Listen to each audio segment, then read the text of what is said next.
How do you grow a forest? I'm going to explain that to you. But if you watch this video carefully, you'll realize by the end that this topic isn't actually about trees.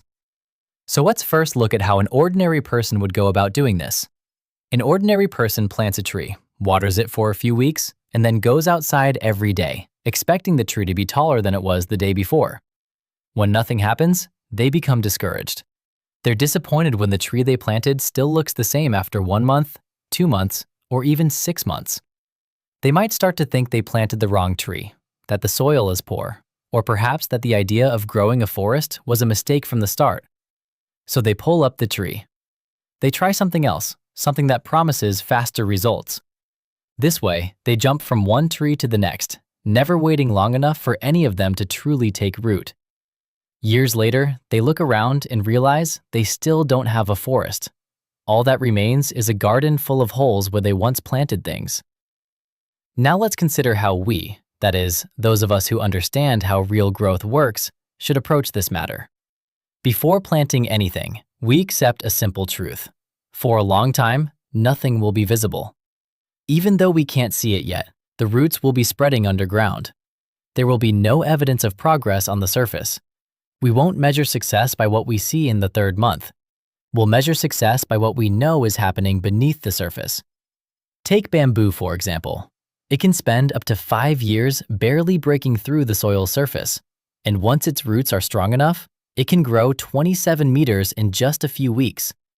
Looking back now, at the end of those first 5 years, no one would have believed such growth was possible.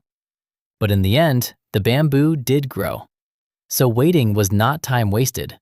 That, in fact, is the very foundation of the matter. This is where the real difference lies. An ordinary person judges a tree by its current appearance. We, however, judge it by its root system, which we cannot see. An ordinary person grows impatient with slow progress and labels it a failure. We, however, understand that slow progress doesn't mean the absence of growth. It is growth, just not yet visible. An ordinary person constantly changes what they've planted, hoping the next one will grow faster. We, on the other hand, stay committed to what we've planted because we know that pulling it up doesn't speed anything up, it just resets the clock. This forest analogy applies to just about everything worth building in your financial life. Your savings, your investments, your retirement account, even your own financial habits don't look impressive in the first year. Compound growth is famous for being boring at first and incredible in the end. The problem is that most people give up during the boring part, just before the incredible part begins. So, the next time your money isn't growing as fast as you'd hoped, don't ask, "Why isn't this working?" Ask yourself, "How deep have my roots grown by now?" Because a forest is never created in a single season. A forest is created by someone who keeps watering something they don't yet understand the purpose of, until one day they finally realize what it's all for.